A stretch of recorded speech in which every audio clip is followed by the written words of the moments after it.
Hi, I'm Juanlove, and this is the BizBioBuz, where we profile big news happening near you. Ryan Schroeyens has an impressive resume from many perspectives.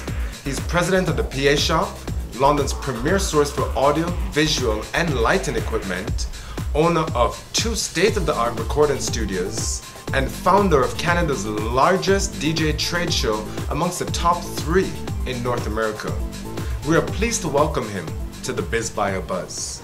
So Ryan, as the president for the PA Shop, first of all, tell us, it's a family business, and you started when and how?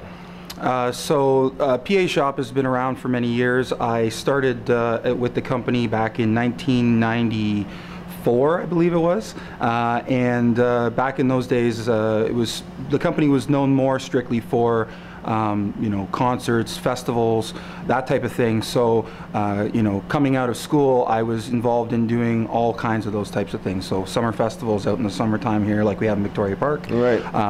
All kinds of different concerts and things like that. And then we progressed into corporate events. I started getting more and more into corporate events, and so we started into doing more corporate events. And then I ended up, working my way up. And now, of course, I started the sales side, and now I'm the president of the sales for PA Shop.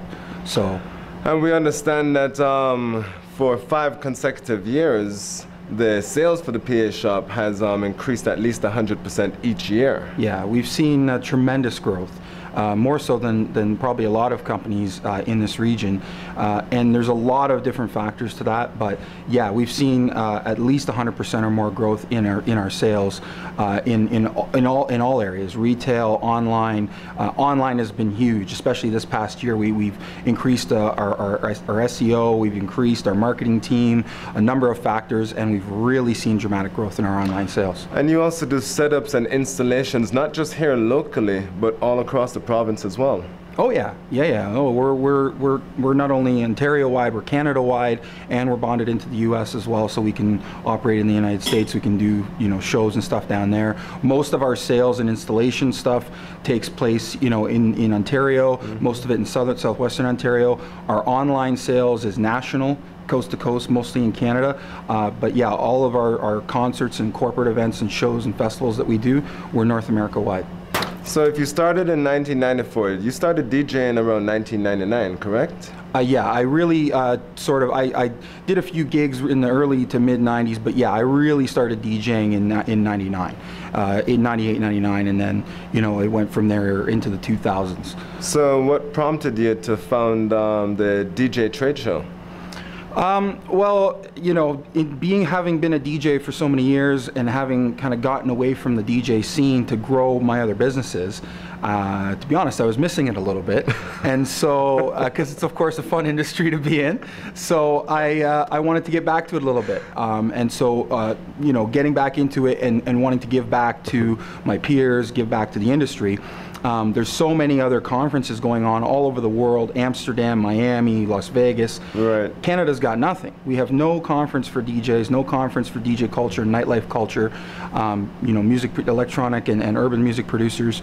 So I said, you know what, we need to create something. We need to bring all these different types of DJs together, whether it's mobile DJs, club DJs, touring DJs, entry-level, beginning DJs. We need to get everybody who's interested in this scene and this culture together as a family. And so in 2009, I founded the Canadian DJ Show, the acronym CDJ Show, and we started right here in London, of course, right in my backyard. It makes things easy, we're familiar with the venues, familiar with the... And you set them up as well. Yeah, exactly. So, so it was great. We started here in London at the Convention Center in 2009. We moved to Mississauga in 2010, then into Toronto in 2011, 2012 remained in Toronto, and of course now this past year in 2013 again in Toronto, but now at the International Center at a world-class level. So we're very proud to say that we've grown our attendance at that show. Coincidentally, similar to my sales, we've had 100% growth in attendance and size in that show every year. And this past year, going into the International Center, it was fantastic. We had a tremendous success. We got an incredible amount of media coverage from all the various media outlets, and it's now grown into a world-class show that I'm very proud to be a part of. I think I'm going to call you the 100% man from now on. There you go. how do you get to such accomplishment, the trials and tribulations to succeed? Like, there must have been moments where you thought, it's not going to happen, I'm not going to make it, we lost a bunch of money, or, you know, things just never went your way. And you had to pick yourself up and overcome. To try and find creative ways to reach people. I've spoke actually coincidentally in the last sort of 24 hours to 3 small business owners who approached me and said, you know, I want your opinion on something. And it was all mostly to do with marketing and their brand and how do I get to from where I am now. And coincidentally, it was the same sort of thing that I was asked countless times as the keynote speaker in Miami back in March. And what it is, you know, you have to be constantly reinventing yourself and constantly finding new ways to reach out to people, because now with the internet, I mean, everybody looks to Google and to Facebook and to all these traditional formats, and they're all great, but what I was just explaining earlier is, what's your ROI? What's your actual conversion rate? Because there's you know, you can see all these big fancy numbers going on and doing all this marketing of impressions and click-throughs and all that. Correct. But at the end, it doesn't really matter. None of that matters unless you're actually converting clients, you're converting customers, right? And in a lot of cases, especially in my industry, you're not necessarily converting as many as you'd like. You look at the actual amount of conversion, and it's not very high at all. Right. Even the click-through rate, like if you look at how many impressions PA Shop, Google Ads get as an example, and our click-through rate's less than 1%, right? Wow. Or around 1%. But that's the thing, is that, you know, we got great SEO, so we got tons of impressions and tons of great keywords, but not necessarily a ton of click-throughs. Whereas Facebook is the opposite for us. Facebook, we're getting a ton of click-throughs because people think what we do is cool. So it's costing us, you know, between 10 and 50 cents every time someone thinks what we do is cool, but they don't convert into a customer. Word of mouth, no matter what anyone says, is still the #1 selling tool to this day.